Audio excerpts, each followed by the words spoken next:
Bonsoir à tous, bienvenue sur le plateau Equinox ce soir. Je suis Serge Alain autour pour le décryptage quotidien de l'actualité. Dans son adresse à la jeunesse du 10 février dernier, Paul Biya faisait un constat clair. Les jeunes avaient pris part avec enthousiasme à l'élection présidentielle d'octobre 2018, en tant qu'électeur, comme candidat ou encore comme acteur du processus électoral.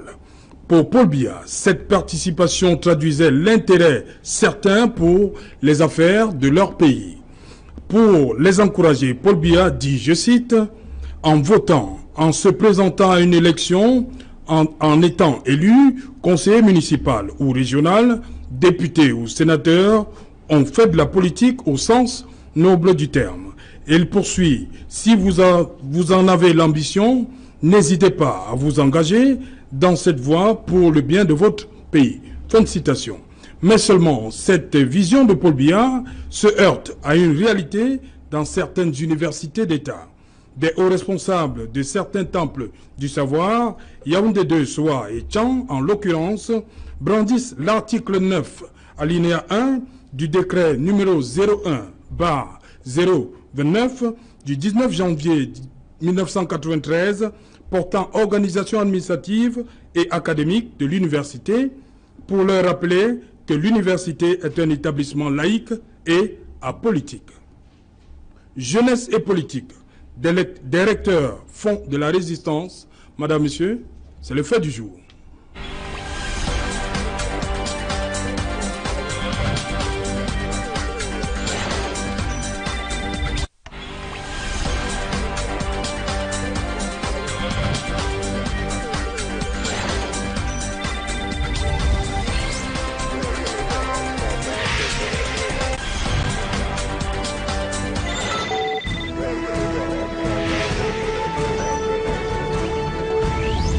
Jeunesse et politique, directeur Fonds de la Résistance, je suis en plateau ce soir. Madame, Monsieur, avec beaucoup de jeunes, et le premier d'entre eux, Éric Gisley et Pongo Bonga. Bonsoir. Bonsoir, Monsieur Serge Alain Autou. Voilà, vous êtes juriste fiscaliste, c'est bien cela? Oui, juriste fiscaliste. Enseignant aussi, hein? De temps en temps, de temps en temps. Voilà, beaucoup de temps en temps. Oui, de temps en temps. Ancien secrétaire général du mouvement des Dreamers. Oui. Dans Dreamers, il y a rêve. Dans Dreamers, il y a cette rêve, mais c'était pas... En fait, dans Dreamers, c'était beaucoup plus une vision, en fait. Oui. On voulait se faire appeler les visionnaires, Oui. parce qu'on avait une vision du Cameroun. Et lorsque je quittais le mouvement, je peux vous rassurer que les démarches sont en train d'être prises pour qu'on devienne un parti politique. Ok. Et aussi leader de l'opposition, la faculté de sciences politiques et juridiques à l'université de Douala. Oui. Pourquoi leader de l'opposition? Leader de l'opposition parce qu'en 2013, lorsque je perds les élections à la faculté des sciences et politiques face à Maître... Vous précisez à l'université de Douala. L'université de Douala, face à celui qui est devenu avocat aujourd'hui, Maître Fongari Bamba, le doyen de l'époque, feu le professeur Dorfax Soken, m'a donné ce titre, m'a consacré leader de l'opposition de la faculté des sciences juridiques et politiques de l'université de Douala. Ok, en face de vous, Salomon Béas, bonsoir. Bonsoir Serge Alain, bonsoir chers copanélistes. Voilà, vous êtes juriste vous aussi, hein? Exactement, on a été Oui. dans la même faculté de sciences juridiques et politiques de l'université de Douala. C'est pratiquement mon camarade et ce combat-là, je le connais parfaitement parce que nous l'avons mené ensemble. Ok. Juste à côté de vous, Albert Anatola ici, bonsoir. Bonsoir, c'est Alain. Je salue mes copanélistes ainsi que les milliers de téléspectateurs de la télévision Equinox. Permettez-moi de saluer également les responsables du lycée bilingue de Daido qui, depuis quelques jours, vivent un fait assez scandaleux. Il s'agit de deux élèves qui ont été surpris en train de pratiquer des rapports sexuels par sodomie au sein de l'établissement. Je pense que, puisque nous parlons de la jeunesse, voilà notre jeunesse donc, qui se retrouve au niveau de la brigade terre de Dedo pour le fait de déviance sexuelle. Voilà, vous êtes journaliste. C'est journaliste, tout à fait. Et en face de vous, Jonathan Batenguene. Bonsoir Jonathan. Bonsoir Serge Alain, bonsoir à tous les millions de téléspectateurs de la télévision Equinox. Voilà, vous êtes sociologue, c'est bien cela? Effectivement. Dites-moi Jonathan, Université Tchan, Université de Yaoundé, de Assoa, il s'appuie sur ce qui avait été dit, ce qui est dans l'organisation des universités, pour dire que l'université reste un milieu apolitique. Est-ce qu'ils ont tort de brandir cet argument-là? Il réitère un principe qui est contenu dans la loi qui organise les missions de l'université elle-même. Donc, ils ne font pas une nouvelle invention, oui, sauf qu'ils ne tiennent pas compte peut-être de la dynamique même de l'université, ou que cet article de loi n'a pas pris en compte les dimensions de l'université. Et je comprends que dans leur esprit, parce que c'est à regretter, hein, dans beaucoup d'universités, ceux qui sont formés là sont formés dans l'esprit de remplacement des colons. Oui. C'est-à-dire la fonction administrative est primordiale sur toute autre fonction, par exemple la fonction économique. Elle est très peu alimentée à l'université, et on dira aussi peut-être la fonction politique. Vous allez remarquer que les étudiants qui sortent de faculté ou bien des universités sont très peu actifs parfois politiquement. Il faut des déclencheurs à l'extérieur pour qu'ils rentrent au contact de la politique. Donc c'est une dimension qui a été occultée et qu'il semble bien confirmer parce qu'il voudrait bien que ça fonctionne comme ça. On comprend bien parce que dans une république, il y a ceux qu'on appelle les intellectuels mécaniques et les intellectuels organiques. Les intellectuels mécaniques étant ceux qui vont véhiculer l'idéologie de conservation du pouvoir, et les intellectuels organiques étant ceux qui vont confronter les idées et qui font produire la société dans sa dynamique de crise et qui vont amener les consciences collectives à s'éveiller, à voir davantage la lumière dont est porteur l'intellectuel au sens critique du terme. Et ces recteurs, je regrette, sont en train simplement de se ranger dans la logique de l'intellectuel mécanique, c'est-à-dire la conservation du pouvoir.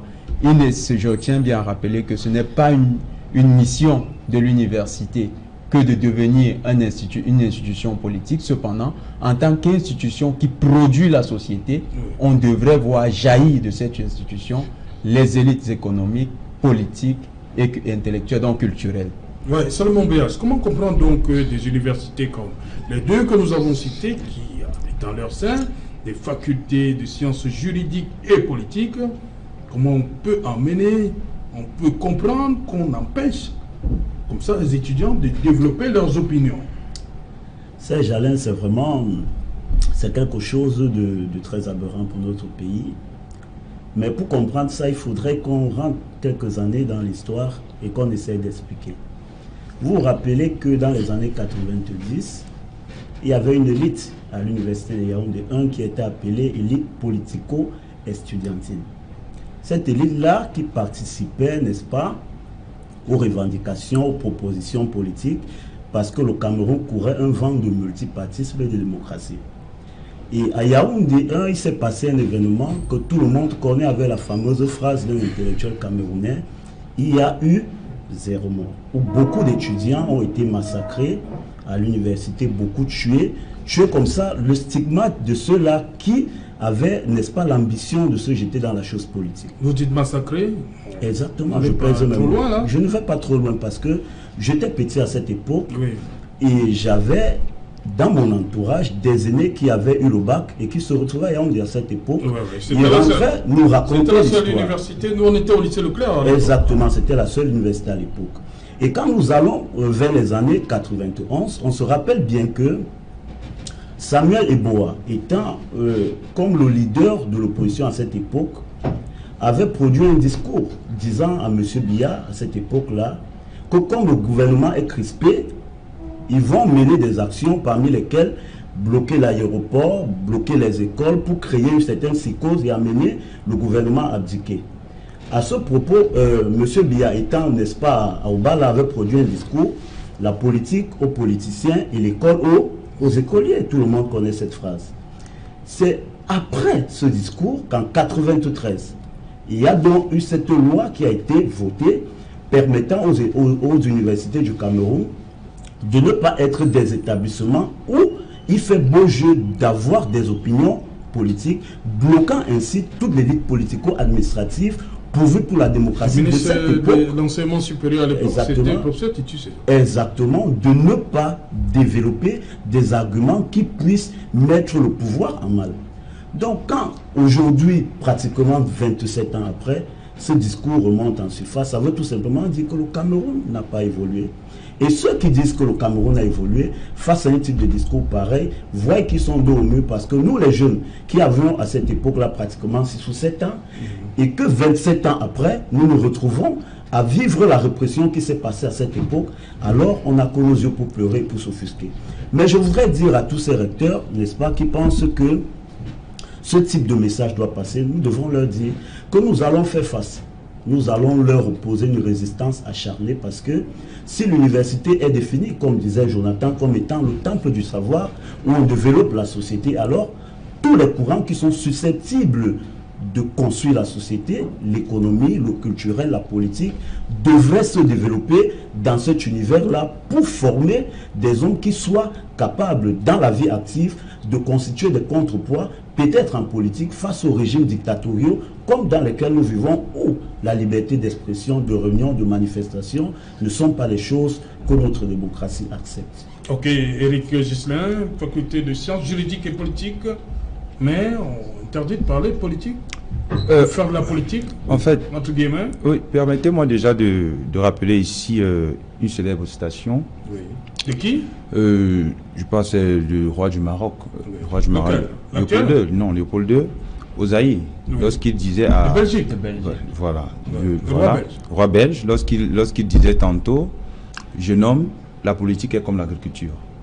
Il faut savoir cueillir le fruit au bon moment, parce que lorsqu'on cueille avant, ils ne sont pas mûrs, mais lorsqu'on cueille après, ils sont déjà devenus trop mûrs. Cette pensée était déjà relayée dans la Bible par le roi Salomon lorsqu'il disait « Il y a un temps pour toutes choses sous ces cieux, un temps pour jeter les pierres et un temps pour ramasser. » Lorsque j'ai fini de citer ces gens, je voudrais ici poser qu'on se questionne un peu sur l'opportunité même de la politique en milieu estudiantin. Et on aura donc... Non, le président ne dit pas de faire un milieu estudiantin, il parle de la jeunesse. De la jeunesse. Oui. Moi, je parle plus qu'on parle... C'est parce que les électeurs veulent faire une institution que nous, on est rentrés à l'université. Je parle de l'opportunité de la politique pour la jeunesse. Oui. On aura donc deux tendances, notamment celle qui est largement partagée ici, qui pense que effectivement la jeunesse doit faire de la politique, parce que comme le disait Daniel Gassi, si la politique n'est pas tout, la politique est en tout. Mais cependant, moi sans vouloir jouer l'avocat du diable, je pense pour ma part que ces recteurs ont certainement des informations que nous autres nous n'avons pas, et je pense que s'ils sont montés au créneau, c'est simplement pour dans l'optique ce sont des mesures conservatoires en fait. Oui. Ils prennent des mesures conservatoires pour éviter en fait que la politique, par rapport aux informations que ces autorités... Dites-nous, qu'est-ce que vous voulez nous dire? Allez-y, je dis elles ont des informations que les enseignants sont pro-parti. Non, pas que les enseignants sont pro-parti, mais laissez-moi vous dire ici là que nous autres qui faisons la politique depuis un certain temps, on a constaté, notamment dans les campus universitaires, l'inamitié que ça créait entre les étudiants. Moi, j'ai des amis avec lesquels aujourd'hui je ne me dis plus bonjour. Oui, depuis la présidentielle. Depuis la présidentielle. Pourquoi? Parce qu'on est justement dans des chapelles, politiques différentes. Est-ce qu'on peut éviter ça à l'université? Justement, on peut éviter ça à l'université. Et pour ma part, je le dis encore sans vous, là je suis l'avocat du diable, je pense que c'est déjà une mesure, même si elle n'est pas salutaire à 100%, je pense que une mesure conservatoire comme celle-là n'est pas forcément mauvaise. Parce que, il faut le dire, on ne se baigne jamais deux fois dans le même fleuve. Oui. On a laissé souvent des choses se déclencher et par la suite, on n'a pas pu les arrêter. Aujourd'hui encore, la crise anglophone nous interpelle. Si on avait fait des choses lorsqu'il fallait, c'est que je ne pense pas que nous serons où on se trouve actuellement. Voilà, Albert Natola ici, à suivre attentivement Eric Gislain et Pongo. Il dit que tout est parti, que les recteurs ont des informations qui font état de ce que ce n'est plus la même chose depuis la présidentielle. Mais écoutez, moi je voudrais partir d'un postulat simple. Oui. C'est quoi? C'est que vous n'envoyez pas votre enfant à l'école, vous ne pouvez pas la scolarité de votre enfant pour devenir politicien à l'université. Est-ce qu'on devient politicien? J'arrive.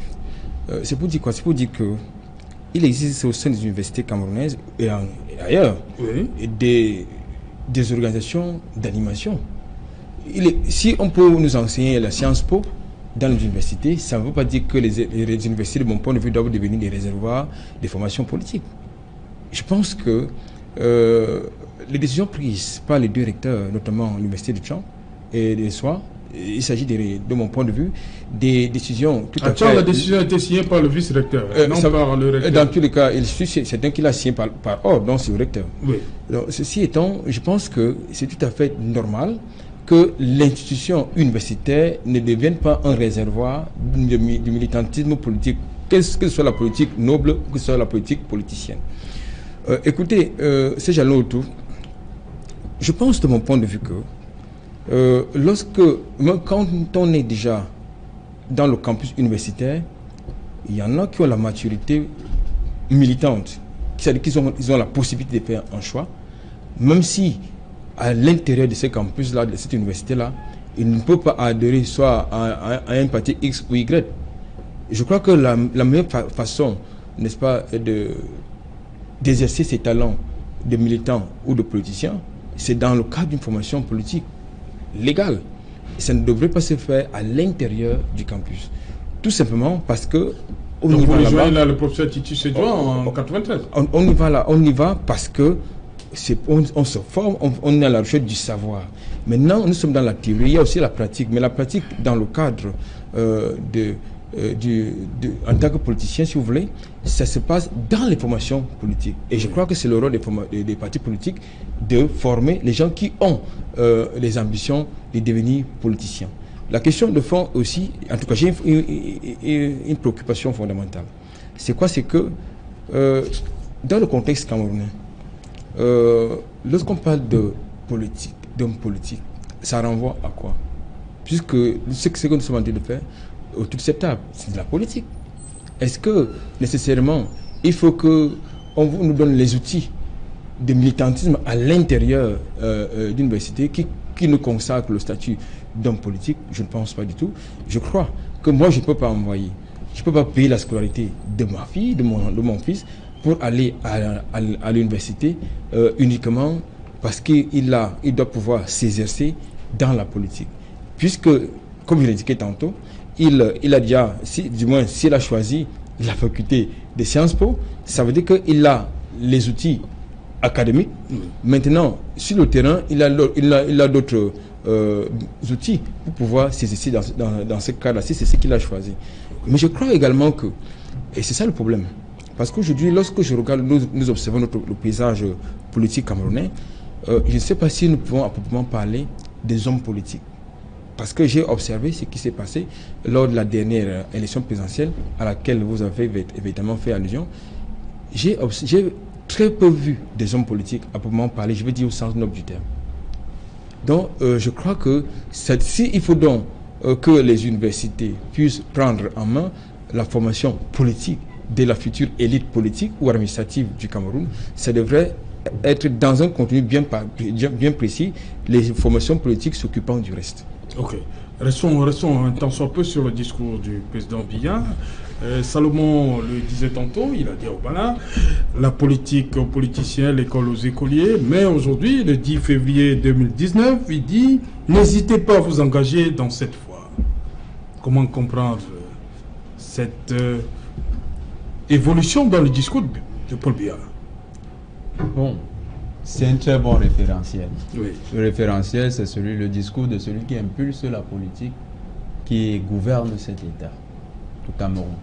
Le président de la République dit le 10 février aux jeunes, il invite la jeunesse à prendre ses responsabilités du point de vue politique.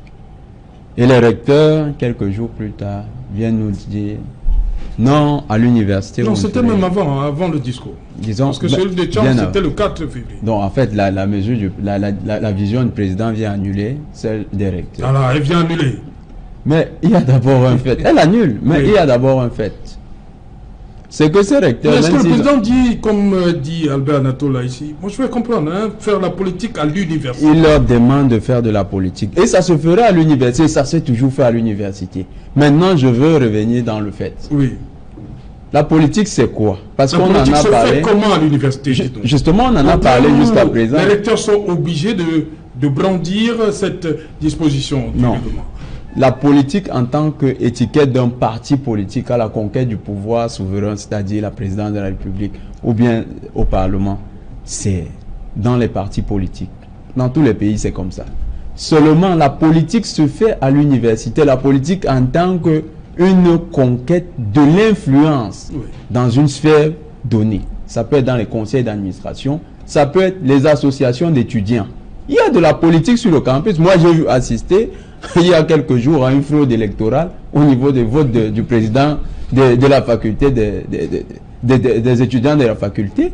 Vous voyez un dispositif de fraude bien organisé, bien encadré, qui se met en place. Quand des étudiants pensent un tel système et que c'est en de connivence avec certains responsables, c'est quoi? C'est de la politique. Ils le font au quotidien. Connivence avec les enseignants, vous dites? Ce n'est pas l'objet du sujet, mais ça arrive. Mais vous l'avez dit. Ça arrive, oui, ça arrive. Et donc, ceux qui le font... Les enseignants ici, on va un peu... Non, ce n'est pas forcément les enseignants. Il y a le personnel d'appui qui est aussi dans l'université, donc qui peut se mêler à tout ça. Bon, maintenant, la politique se fait déjà à l'université. Parce que la décision de monsieur le recteur, il va même la mesurer comment? Un juriste a dit ici que c'est une mesure conservatoire. Moi, je veux savoir, en sciences administratives, il y a les indicateurs pour le suivi d'une décision. Là, ça sera suivi comment? Comment est-ce qu'on va évaluer que la mesure a été respectée par les étudiants? Déjà qu'un étudiant qui adhère à un parti politique, c'est dans sa vie privée. C'est ailleurs, hors du campus. Et quand il revient dans le campus, concrètement, hein, ça ne peut même pas se pratiquer. C'est de l'utopie. Ils font... Vous savez, il y a peut-être des recteurs qui ont envie de participer à la vie politique à leur manière. Ils disent, en tant qu'administrateur, comment je pourrais être utile. Et c'est déjà arrivé. Beaucoup le font pour montrer au pouvoir en place que nous sommes les meilleurs serviteurs. Nous savons même défendre l'idéologie de conservation du pouvoir. Donc, ils s'illustrent comme ça, mais une mesure qui ne peut être respectée par personne. Déjà, ils ne vont pas interdire aux étudiants de battre campagne lorsqu'il s'agit de voter les représentants d'étudiants, ce qui est de la politique. Ils ne peuvent pas interdire et dissoudre les associations d'étudiants qui sont sur le campus, ce qui est déjà le regroupement politique. Ils ne peuvent pas non plus interdire aux étudiants de parler dans leurs conversations privées d'un tel ou d'un tel qui est un homme politique sur la place nationale. Alors, de ce point de vue-là, cette mesure ne peut pas être suivie. Ce qu'ils ont fait, c'est lancer dans la société, relancer dans la société un débat. Un débat qui nous interpelle sur le rôle citoyen de l'étudiant. Et c'est bien de revenir plutôt sur le discours du président, parce que lui, il a dit, les jeunes intéressés voient la politique. Ouais. Et c'est d'autant plus crucial que c'est si les jeunes sont intéressés à la politique, que nous pouvons apporter à la tête de ces universités. Par exemple, pour moi, j'ai toujours milité en faveur la question d'un président d'université. Il est anormal qu'aujourd'hui encore on vive sur le régime de la déconcentration des pouvoirs de l'État au niveau de l'université. L'université doit être autonome et l'université doit elle-même s'encadrer et trouver des moyens pour encadrer ses chercheurs. Et Salomon, vous permettez que Éric Ghislain nous dise concrètement comment ça se fait la politique à l'université? Où les recteurs sont obligés de... Non, il faudrait déjà qu'on précise une ou deux choses. Je ne pense pas que dans la décision des recteurs, qu'il s'agit là d'interdire la politique associative. Non, il rappelle la disposition en disant que c'est un établissement laïque et apolitique. Oui, quand il dit que c'est un établissement laïque et apolitique, moi je pense qu'il parle de politique politicienne ici. Il n'est pas dans l'optique d'interdire les associations estudiantines, parce que je n'ai pas l'information, certes, mais je suis certain qu'au niveau de l'université de Tcham, je suis certain qu'il y a eu une élection, de président d'association d'étudiants. je suis certain qu'elle a eu lieu et que là-bas, il y a un président de la faculté, par exemple, des sciences juridiques et politiques. Donc, moi, je pense qu'il s'agit, lorsque le recteur prend cette décision, c'est plus, il veut parler de politique politicienne. Justement. Maintenant, comment ça se maintenant, je vais, avant de répondre clairement à la question, j'aimerais dire une ou deux choses. Lorsque Jonathan faisait mention tout à l'heure de ce que, à l'université, c'est lui qui l'a dit, à l'université, il y a eu un hold-up, c'est comme ça qu'il a appelé, un hold-up qui a été organisé au sein d'une faculté qu'il n'a pas nommé ici. Ça signifie déjà que quoi? Ça signifie déjà que même le personnel qui travaille au niveau de l'université est un personnel partisan. Donc il est donc déjà inadmissible qu'un personnel partisan qu'on puisse laisser une liberté, je dis même que ce soit aux enseignants, qu'on puisse laisser cette liberté de pouvoir faire la politique librement. Parce que il ne s'agit plus d'agir avec lucidité, mais il s'agit d'agir ici par rapport à l'idée, par rapport juste au un parti, indicateur. Comment on va faire pour vérifier que l'enseignant, s'il n'est pas au MS, celui-là n'est pas une celui-là n'est pas aide. Il ne s'agit pas d'association. Il ne s'agit pas ici d'interdire aux enseignants d'avoir une vie politique hors de l'université. Il s'agit simplement de dire aux enseignants de ne pas ramener leur chapelle politique au sein de l'université. Ça peut avoir un impact sur la formation des étudiants. Mais naturellement, ça a un impact. On va suivre leur conversation. S'il vous plaît. Je prends un exemple simple.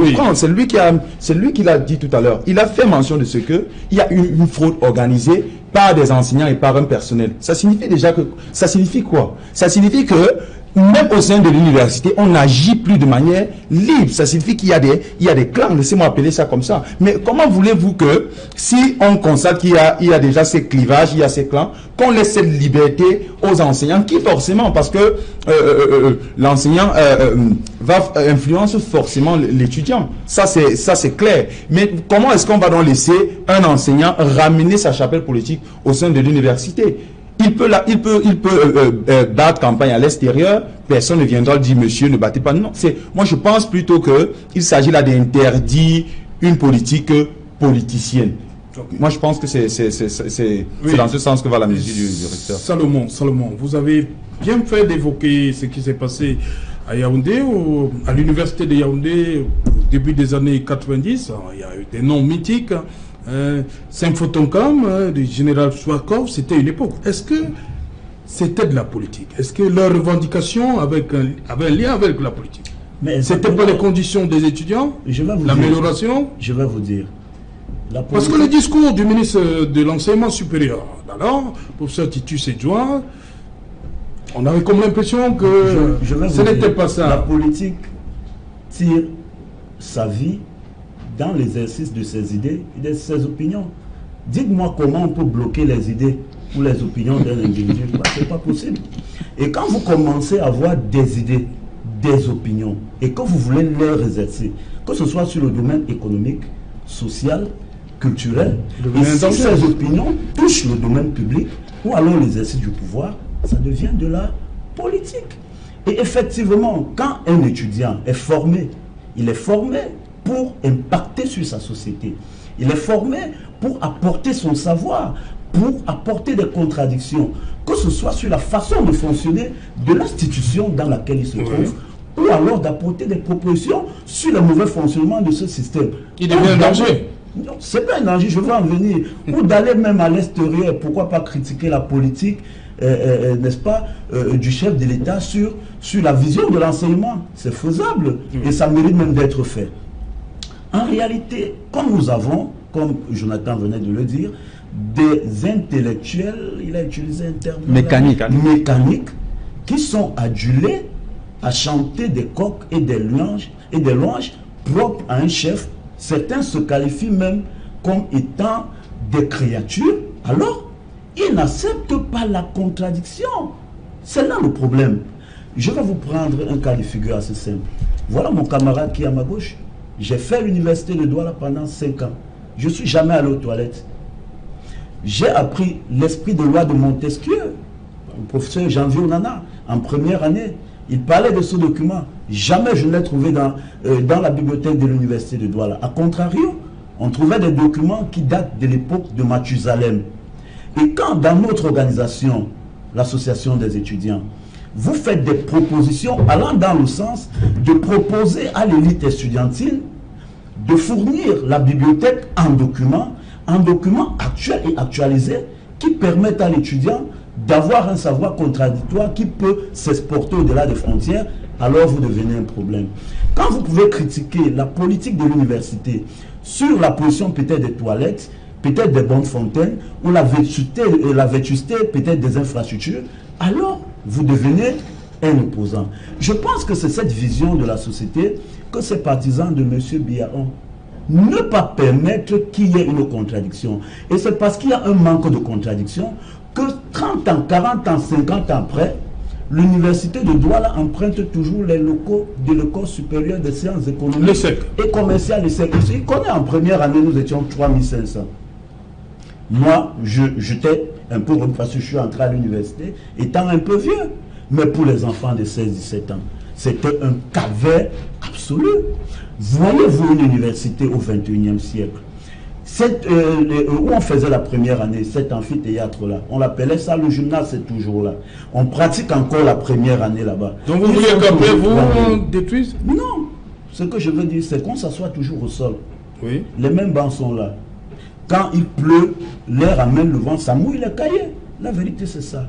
Est-ce que s'il n'y a pas de contradiction au sein de l'université, où des étudiants pourraient, dans un sens plus large du terme, développer leurs idées, leurs opinions, de telle sorte qu'ils puissent impacter sur la vie de l'université et apporter leurs contributions dans l'amélioration de l'université en particulier et dans la gouvernance en général. Moi, je pense que c'est ça faire la politique. Oui, je voudrais chuter Serge Alain avec votre permission. Allez-y, allez-y. En 2019, moi, j'ai des ambitions d'être candidat à une élection. Ah oui, il a dit dans son discours. Hein. C'est pas l'université. Ah, c'était avant le discours. Vous avez vos ambitions avant le discours. Exactement. Okay. Moi, je fais la politique depuis pratiquement 20 ans, il le sait. Okay. Ah, depuis l'université? Oui, depuis l'université. Ah, okay. Et quand j'apportais mes idées contradictoires, il le sait, nous étions dans le même groupe. Et il me taxait d'opposant. Nous ne voulons pas ça ici, nous ne voulons pas de problème. Moi, j'étais chargé des relations publiques. Oui. On ne veut pas ça ici parce que si tu fais ça... Gixler ne voulait pas de politique à l'université. Il se rappelle, il y avait les choupés. Non, mais... On ne veut pas ça parce que si tu fais ça, on aura des problèmes avec le recteur, on aura des problèmes avec le doyen.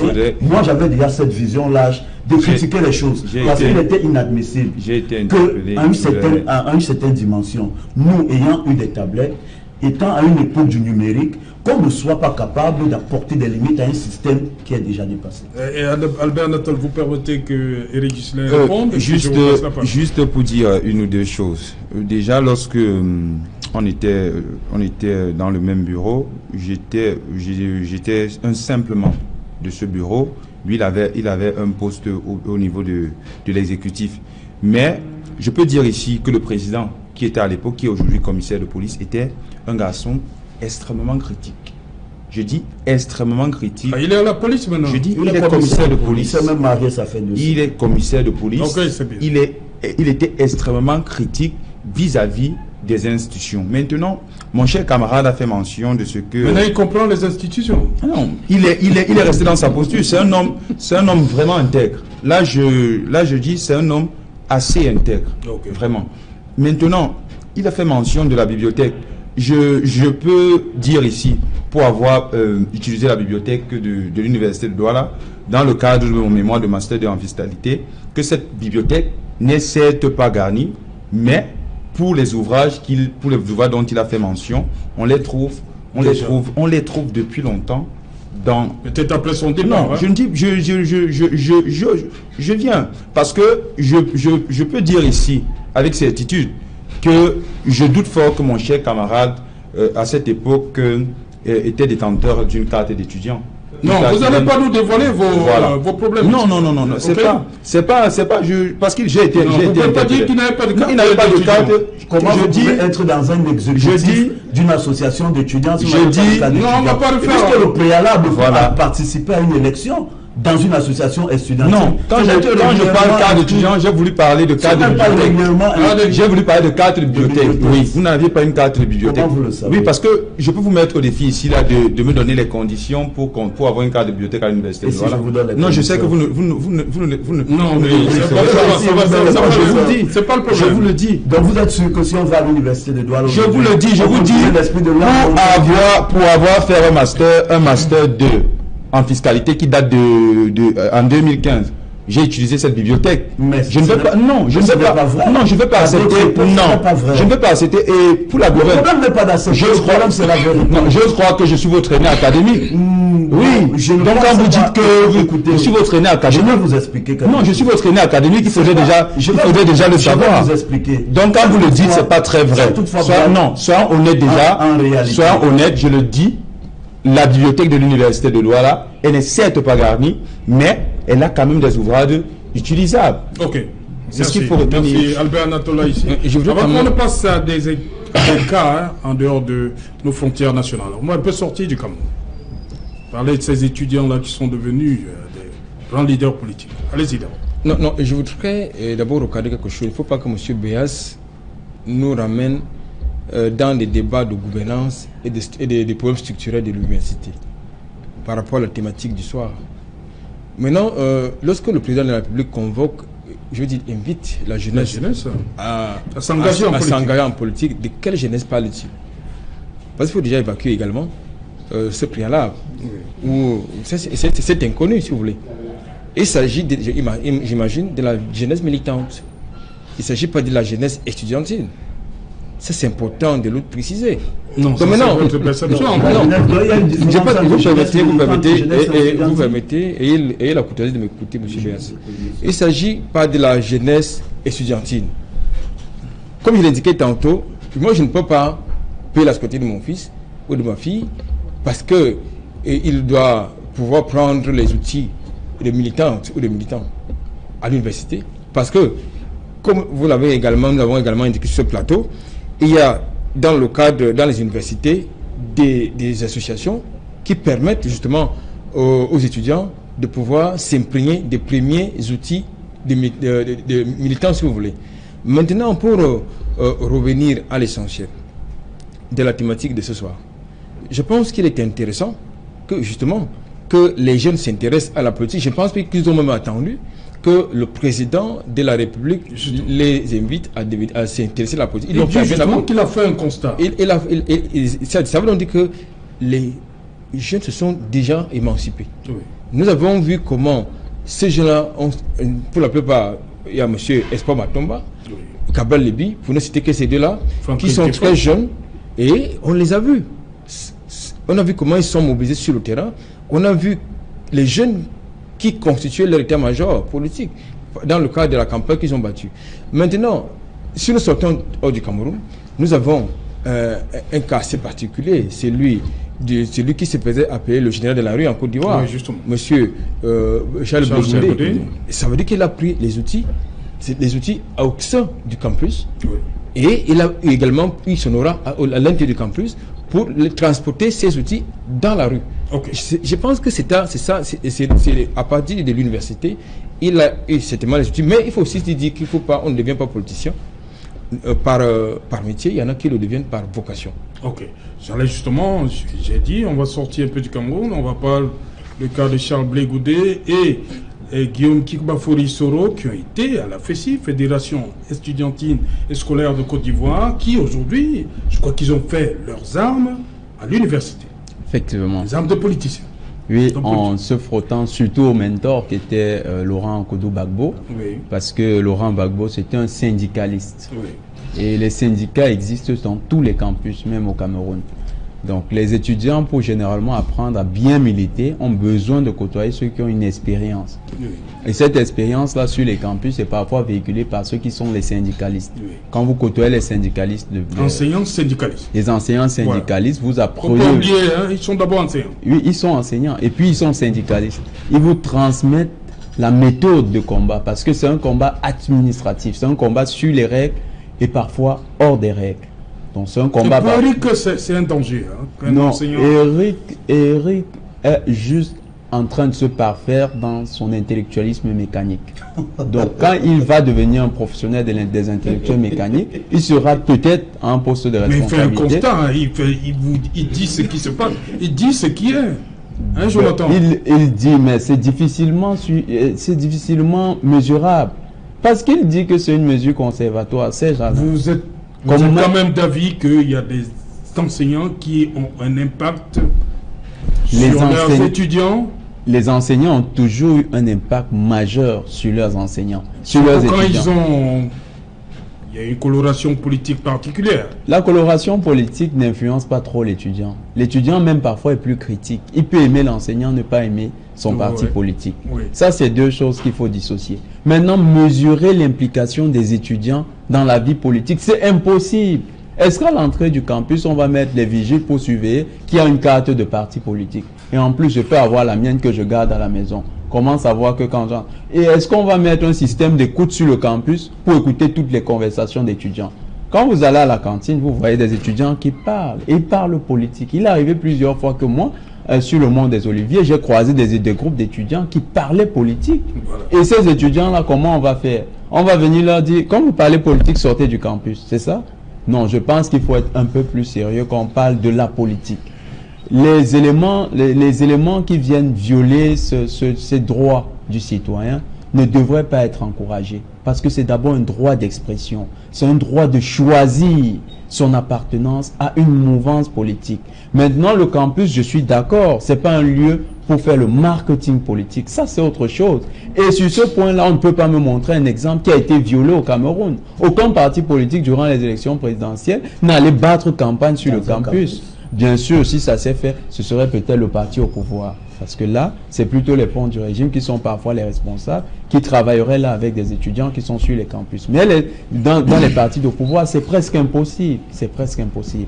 Maintenant, revenons aux cas qui sont à l'étranger. Oui. Le mouvement des droits civiques, on veut par exemple, on voulait peut-être restreindre à la Côte d'Ivoire. Mais le mouvement des droits civiques aux États-Unis, les qui l'ont porté, c'est les étudiants. Le mouvement... 68. Effectivement. Le mouvement de libération qui a été plus tard relayé par l'ANC, les qui l'ont porté, c'est les élèves et puis les étudiants à Soweto. Vous vous souvenez, 1967, la grande répression. Ouais. C'était les élèves. Vous avez le Gordon Goubene. C'est pas moi qui vous l'apprends, Eric. On lit ça en première. En fait, du moins, on lisait ça dans l'ancien programme en première. Donc, des cas comme ça nous montrent que l'école, en tant que porteuse de la lumière, a souvent joué le rôle d'éclaireur pour les sociétés. Et les élèves, on ne peut pas, ou bien les étudiants, on ne peut pas leur priver de leur responsabilité primordiale, c'est-à-dire le devenir de la nation.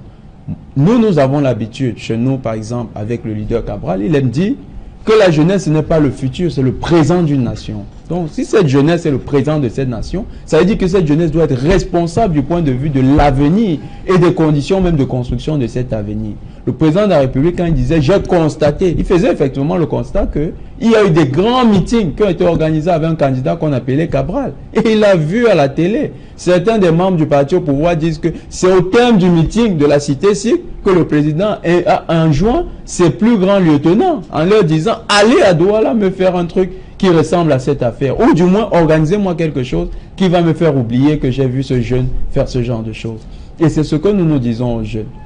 Il ne s'agit pas d'aller faire du marketing politique à l'université. Il s'agit de conscientiser les jeunes qui vont à l'école sur les responsabilités qu'ils ont à avoir. Et j'aimerais dire à Eric que c'est très dangereux de dire à un étudiant, la politique ne te concerne pas. Parce que cet étudiant sorti de l'école, qu'est-ce qu'il va faire? Il sera au chômage. Quelles questions il va se poser? Va-t-il se poser les bonnes questions? Ou bien va-t-il commencer à ronronner autour en tournant en rond et puis après se retrouver sur le chemin de Ceuta et Melilla? Et on sait tous que le chemin de Ceuta et Melilla, c'est un chemin qui donne une mauvaise image de l'Afrique. Les jeunes qui tombent dans la mer, les jeunes qui escaladent des barrières. C'est ça que vous voulez? Non. Il faut que les jeunes soient plus responsables et s'engagent en politique. J'ai quand même un souci. Est-ce que dans votre raisonnement, votre compréhension de la politique à l'intérieur du campus, ça donne une carrière, une vocation politique à l'étudiant? Parce que lorsque je vous suis, j'ai le sentiment que c'est ce que vous avez la prétention de... Monsieur Haïssi, j'essaie de vous expliquer que cette mesure ne peut même pas être suivie. Parce que les idées politiques sont privées. Voilà. C'est dans votre tête. Voilà. La politique d'abord.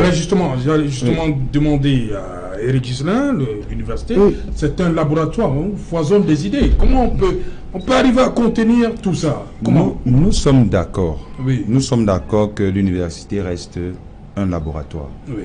Mais pour que le laboratoire produise des bons fruits, ou alors que Qui juge que ce fruit ici? Non. Et le fruit est bon en considération de ce que ça va produire demain à la société. Oui. Quand j'ai fini de le dire, j'aimerais revenir un peu sur ce que... la sortie de Jonathan. Ce que Jonathan a dit. Pour faire une remarque, on a fait mention ici de Laurent Gbagbo, on a fait mention de Charles Blé et de Guillaume Soro. Et on se rappelle ici que justement Charles Blé et Guillaume Soro étaient très proches de Laurent Gbagbo. Et on a vu où ces leaders, pendant qu'ils étaient à la FICI, on a vu où ces leaders ont fini. Ils ont fini dans le camp de Laurent Gbagbo pour un départ. Et quand Charles Blé s'est émancipé et a compris que je ne partageais pas, ou alors que j'ai été dupé lorsque j'étais étudiant, ou je ne partageais pas forcément le point de vue de Laurent Gbagbo, il a fait ce qu'il a fait. Donc il faudrait vraiment que on parle de je vais parler de Guillaume Soro. Voilà. Je vais parler de Guillaume Soro. Oui. Lorsque Guillaume Soro a constaté qu'il ne partageait pas fondamentalement les mêmes idées avec Laurent Gbagbo, il a fait à Laurent Gbagbo ce qu'il a fait. C'est pourquoi il est donc urgent que l'enseignant fasse son rôle d'enseignant, qu'il soit déconnecté de la politique. En fait, lorsqu'on interdit la politique au sein des campus universitaires, c'est simplement pour interpeller les enseignants, pour qu'ils puissent avoir, c'est pour appeler les enseignants une position de neutralité. On interpelle les enseignants simplement sur une position de neutralité. On ne veut pas dire aux enseignants de ne plus faire la politique à l'extérieur, ou alors d'oublier leur étiquette de politiciens lambda lorsqu'ils arrivent au campus. C'est simplement pour leur rappeler qu'ils doivent être neutres, parce qu'on sait l'école reste un lieu de socialisation. Il ne faudrait pas que la socialisation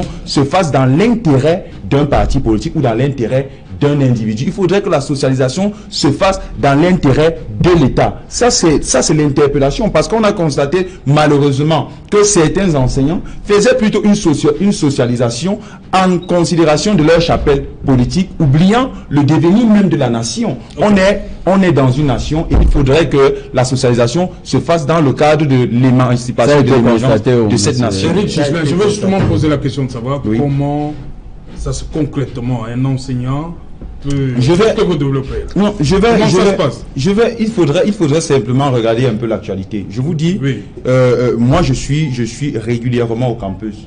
Je suis régulièrement au campus et vous allez vous rendre à l'évidence que les personnes qui sont généralement, pour ne pas le citer, les personnes qui sont généralement proches d'un certain parti politique sont pour la plupart des étudiants de la faculté des sciences juridiques et politiques. Quel parti politique? Je ne veux pas. Non, tout le monde sait cela. Je vous dis encore. Vous savez de quel parti il s'agit? Oui, c'est le MRC. C'est le MRC. Ah bon? Naturellement. Écoutez, je n'ai jamais dit, je dis la plupart, j'ai des camarades. Et j'ai des camarades qui ont été interpellés, des camarades qui sont en train de faire la tête, qui ont été interpellés qui sont à Yaoundé actuellement. Et ce sont pour la plupart, je peux vous citer plusieurs de mes camarades qui sont rentrés simplement dans le MRC parce qu'ils ont été émerveillés par l'aura scientifique du professeur Maurice Kamto. C'est ce qu'il faut éviter. Il faudrait qu'on apprenne à dissocier la politique de l'éducation. Moi, je pense que c'est dans ce sens. Est-ce que Maurice Kamto était leur enseignant? Je veux savoir. Écoutez, vous allez intervenir. Écoutez. L'impact. Comme je vous dis encore que... Vous dites ils ont été émerveillés. Ils ont été émerveillés. Ils n'étaient pas, pas au campus. Justement, il n'est pas au campus, mais il a des relais au campus. Il y a des enseignants qui le représentent au niveau des campus. il y a des enseignants qui le représentent au niveau de campus et qui ont participé à ce que Maurice Kamto soit vu comme tel, soit vu comme le grand messie. C'est de ça qu'il s'agit. Et lorsqu'on interdit la politique, je le dis, je le soutiens mordicus, il ne faudrait pas que l'université soit un lieu de politique. Je soutiens mordicus la position de ces recteurs d'université, en ce sens que je suis convaincu, par rapport aux informations que j'ai, je suis convaincu que c'est la solution à prendre, c'est la solution adéquate. Il faudrait pas qu'on se leurre. Pourquoi seulement ces deux là? Il y a des deux et tiens. Mais je vous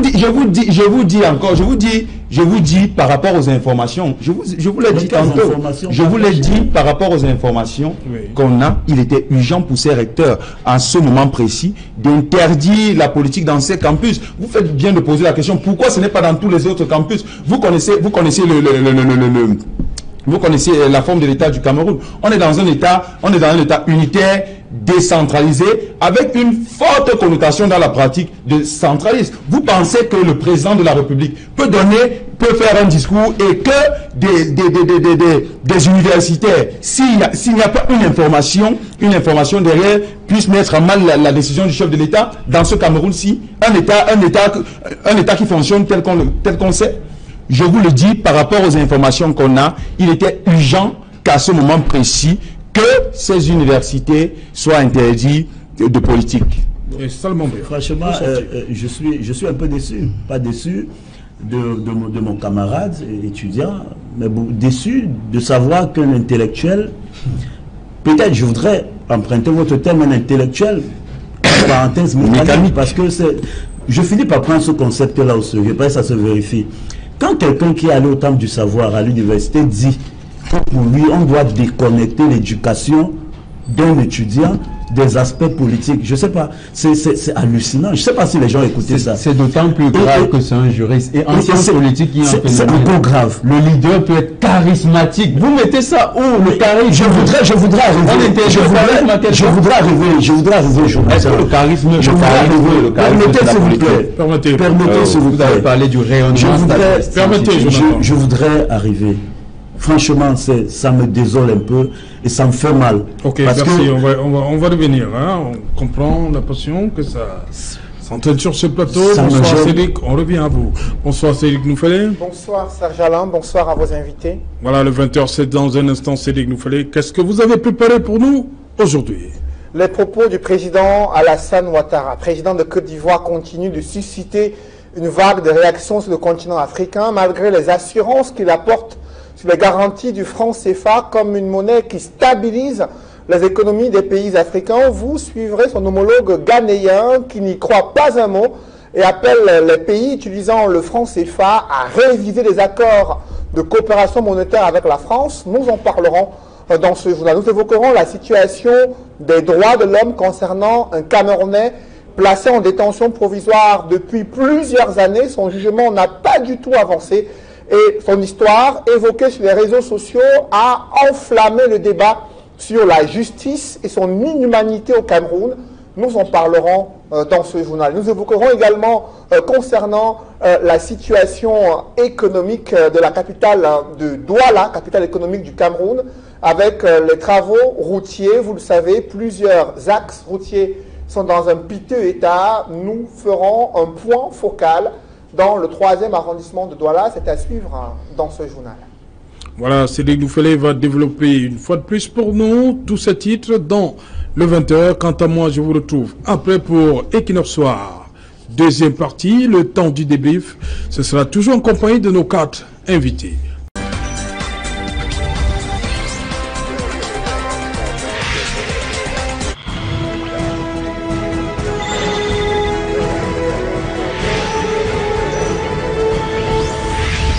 Retour donc sur le plateau Equinox ce soir, c'est la deuxième partie réservée au débrief du journal, toujours en compagnie de Jonathan Batenguene, Eric Gislain et Pongo Bongo et Salomon Béas, et il est là, le seul journaliste comme invité bien sûr, c'est Albert Anatole Aïssi. Albert Anatole Aïssi, vous avez suivi le récit de Gizogo par rapport à cette histoire de Jules Omer Tchenkam.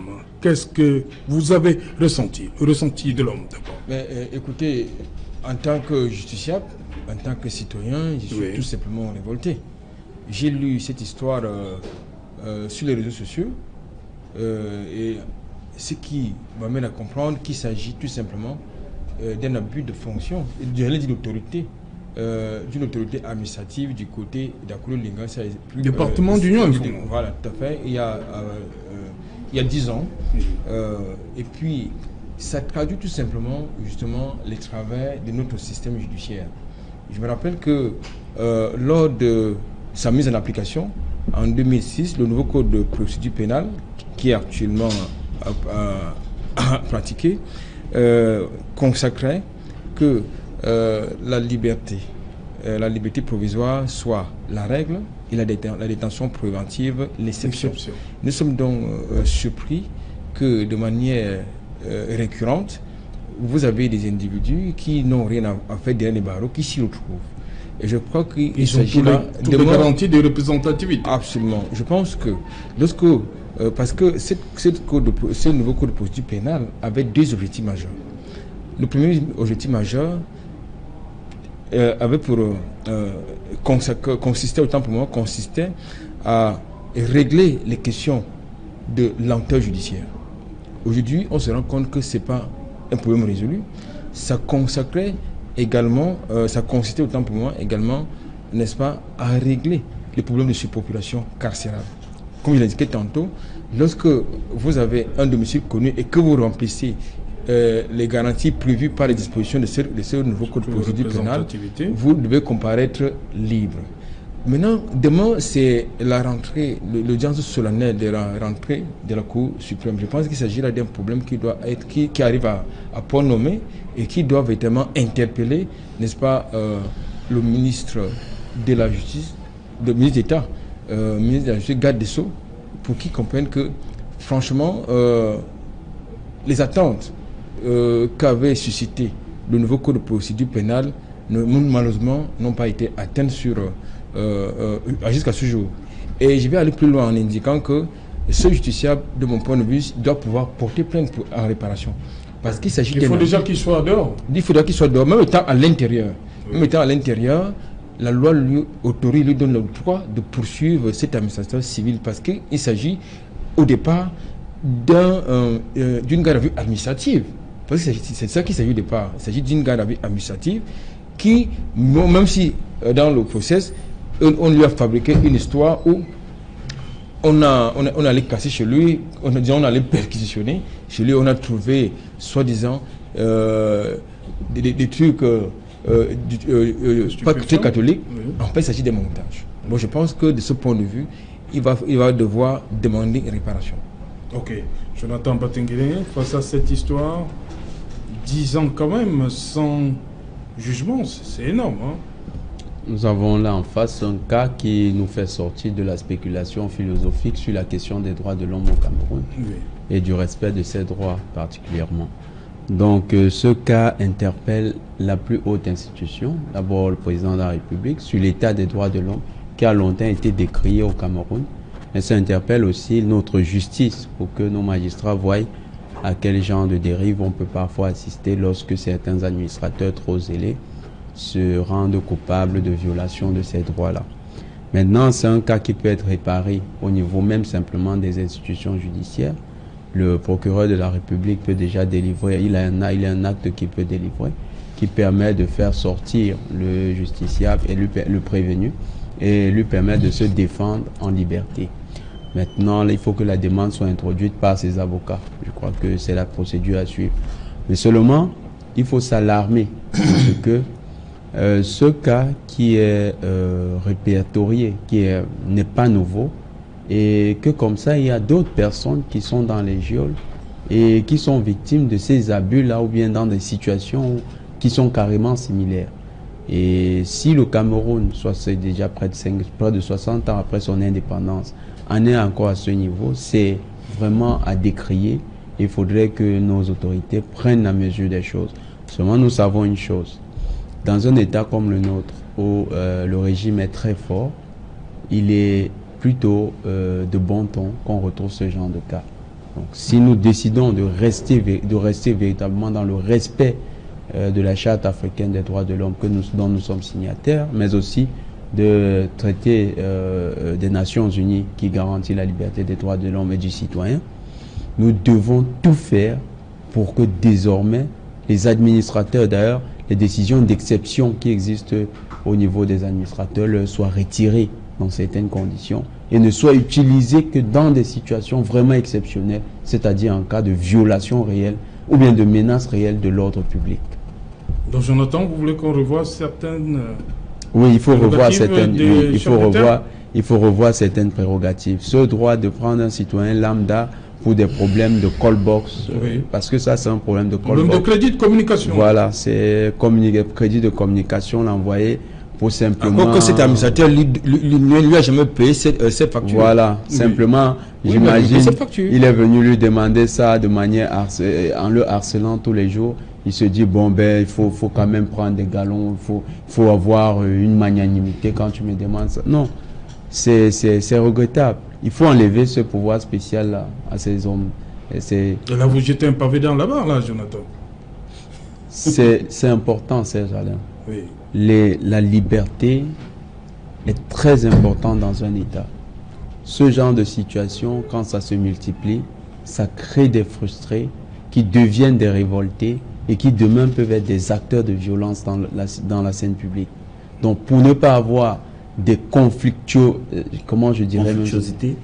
Non, c'est des éléments conflictuogènes qui sont endogènes à la société en grand nombre.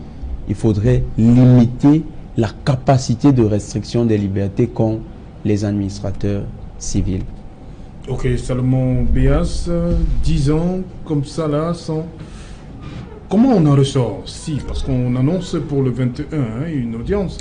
Comment on en ressort? Ce qui est sûr, c'est très regrettable. Et l'état psychologique dans lequel cet homme se trouve aujourd'hui, il n'y a que Dieu et lui qui savent exactement. Nous ne pouvons qu'apprécier les faits. Forcément, 10 ans meurtrir l'homme, ça le transforme. Vous pouvez entrer un ange et vous ressortez une bête. Forcément, il y a des frustrations. Mais pour moi, ce n'est pas comme ça que je vois simplement le problème. Parce que dans notre pays, moi, je suis un gars de la rue, c'est comme ça que je m'identifie. J'ai pratiquement 20 ans dans la rue, où je vis les injustices au quotidien. Ces choses-là se passent dans mon environnement. J'ai construit ma vie en gagnant ma vie dans le téléphone portable depuis presque 15 à 16 ans.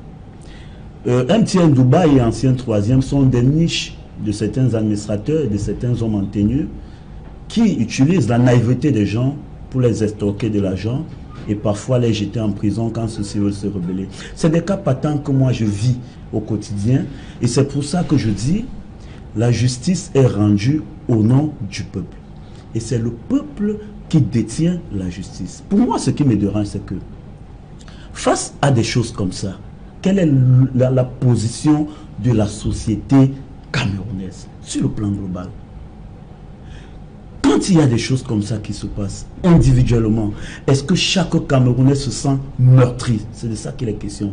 Parce qu'à contrario, il y a des administrateurs, des hommes en tenue, des hauts placés qui commettent des choses plus ignobles que celles que les petits commettent au quotidien, au vu et au su de tout le monde. Mais ça n'inquiète personne. Pourquoi? Parce qu'on a créé dans la mémoire collective les germes de l'individualisme. Et je voudrais situer un autre point. Ateba il est né de regretter, mais moi disait la logique des sectes, des loges et du magico-anal dans la position au niveau des strates administratives de notre pays. Je pense que c'est là aussi le problème parce que quand on regarde la façon avec laquelle les gens arrivent dans des fonctions, parfois aux antipodes d'une quelconque enquête de moralité, dénuée de tout fondement sur le contrat social, où les gens ne sont pas ancrés de la responsabilité de faire le service public, mais où ils viennent démontrer une certaine hégémonie, de démontrer que moi c'est moi, j'ai le pouvoir, donc je peux faire n'importe quoi. Non, je pense qu'il faut que le Cameroun soit repensé, parce que nos administrateurs, nos hommes de loi gagneraient beaucoup plus à rendre service à la nation, chacun dans sa chapelle, en rendant justice de façon équitable, parce que la loi a une portée générale et impersonnelle, et elle ne doit s'appliquer que dans des mesures où l'homme est réellement coupable. Et le cas de ce monsieur, c'est un cas d'école qui doit interpeller tous les Camerounais qui pensent que nous vivons dans un environnement où la justice doit être le fondement de la société. Dites-moi, Éric Ghislain, ça fait quand même, on dit que c'est depuis le 29 janvier 2009. Ça fait 10 ans et je crois deux de 3 semaines déjà qu'il est à Kondengui. Est-ce que cet administrateur civil-là, on peut facilement le retrouver? Il est encore en fonction? Comment on peut... Est-ce que l'état d'esprit peut encore être le même? Parce que 10 ans, c'est beaucoup de choses. Beaucoup doit couler sur le pont, forcément. Vraiment, 10 ans derrière les barreaux, injustement, vraiment, ça fait mal. Et vous pouvez constater comment sur le plateau, nous sommes unanimes là-dessus, parce que vraiment, c'est une injustice. C'est une injustice très grave. Et cela témoigne de l'interpénétration entre la justice et le pouvoir exécutif, ou alors les hauts cadres de l'administration. Il faudrait véritablement que cette interpénétration soit écartée, et je rejoins Jonathan cette fois-ci pour soutenir l'idée selon laquelle il faudrait que certains pouvoirs de police soient retirés à certains administrateurs, parce que vraiment, lorsqu'on est en face d'un cas comme celui-ci, ça ne peut que choquer, vraiment choquer. Voilà. Jonathan, je reviens à vous. 10 ans, passer 10 ans après avoir... C'est-à-dire, on vous donne une peine de 10 ans. Passer les 10 ans. Mais dans son cas, lui, 10 ans, il ne connaît même pas son sort. Est-ce que c'est la même chose? Non. Généralement, les 10 ans, il faut même d'abord restituer aussi le cadre. C'est-à-dire, je vais répondre en plaçant dans le cadre. Non, je reprends ma question. C'est-à-dire, vous êtes condamné à 10 ans de prison. Vous passez 10 ans. Lui, il est prévenu. Voilà. Il passe 10 ans. De prévention. Si le 21 février, il recouvre sa liberté, est-ce que c'est dans le même état d'esprit que celui qui a passé 10 ans en sachant qu'il a été condamné pour 10 ans? Est-ce que c'est la même chose au niveau du mental? Ce n'est jamais la même chose. Lui qui est victime d'injustice, il a l'impression qu'il est dans une république où les laissés pour compte n'ont que leurs yeux pour pleurer. Parce que lui, dans ce milieu carcéral, certainement il a ressenti la violence de l'État, parce que cet administrateur public représente l'État dans sa forme institutionnelle. Il a ressenti cette violence dans toute sa barbarie. Parce qu'en ce moment-là, il s'est exprimé à lui de façon très injuste. Et il a aussi un sentiment de revanche qui est fort. Comment est-ce qu'il peut trouver une compensation qui devient fort? C'est pourquoi, en fonction maintenant des formes de socialisation qu'il a eues dans ce milieu carcéral, on peut avoir un autre homme qui ressort. Ne soyez pas surpris, Serge Alain. On peut avoir un homme qui ressort de là avec désormais les gènes de la criminalité. On peut aussi avoir un Mandela. On peut avoir aussi un individu qui ressort de là avec un sentiment, avec une volonté de contribuer à ce que d'autres personnes ne soient pas victimes. Mais c'est une équation 50-50, c'est-à-dire 50% dans l'une des chances et 50% pour l'autre. Maintenant, j'aimerais juste rappeler un truc. Les prisons, j'ai assisté à une thèse de doctorat là-dessus. Les prisons telles que nous les vivons, ce n'est pas les milieux où il y a la resocialisation à la vie normale. Ce n'est pas des lieux d'insertion. C'est des lieux, comme le dit bien l'administration pénitentiaire, des lieux carcéraux. C'est-à-dire des lieux d'endurance. Alors imaginez-vous un homme qui n'a pas été sanctionné, qui s'en va endurer. C'est pourquoi je voulais venir à ça. Il a enduré 10 ans. Est-ce que c'est terminé? Disons qu'aujourd'hui, avec le soutien qu'il commence à avoir, on espère que, les lignes vont le bouger. 21, oui. Le 21, annoncé. Le 21, pour ceux qui seront à Yaoundé, les populations, il faut les encourager à avoir cet esprit républicain, aller dans ces tribunaux de manière massive, pour que les gens voient que désormais le peuple camerounais se bat pour ses droits. Il faut que cet homme ait droit à un procès transparent qui lui permette de recouvrer. Et quand bien même il recouvrera cette liberté, il faut que l'État trouve un moyen de compenser, pour ne pas avoir sur notre territoire un individu qui a été victime et qui est en plus lésé. Ça, il faut réparer. Et il faut qu'il ait aussi un suivi psychologique, si c'est possible. Il faut qu'il ait ce suivi psychologique. Parce qu'il a enduré, Serge Alain, 10 ans. Enduré, je dis bien, il n'a pas passé 10 ans. Il a enduré 10 ans. C'était ça le sens de ma question. Voilà. Albert Anatole? Oui, je voudrais également préciser que ce prévenu, c'est un homme qui avait une famille, avec des enfants. Ça veut donc dire que là, on se retrouve dans un casting à plusieurs conséquences.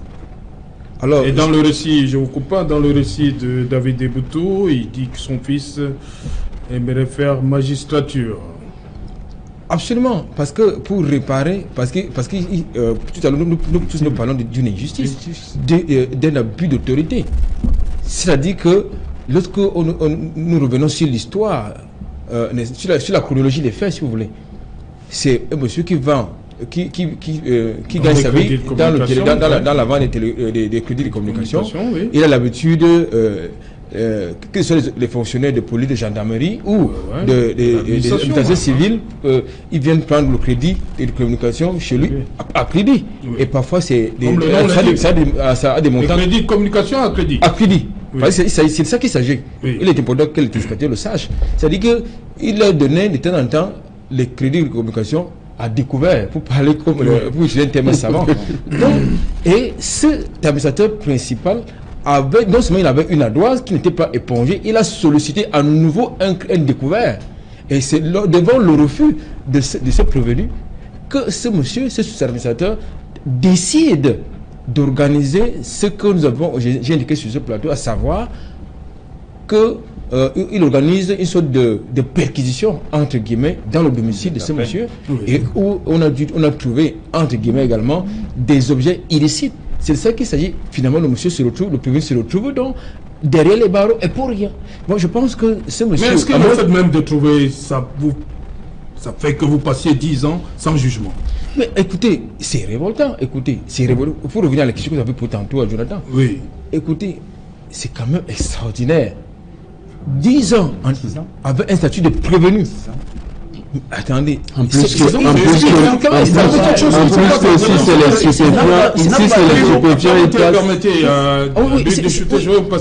extraordinaire. Je pense que là, si cet administrateur est encore de ce monde, il est important qu'il soit poursuivi. Il est important que l'action que le collectif des avocats... Qui n'a pas d'abord rencontré Jean-Jules Omer, là, en prison?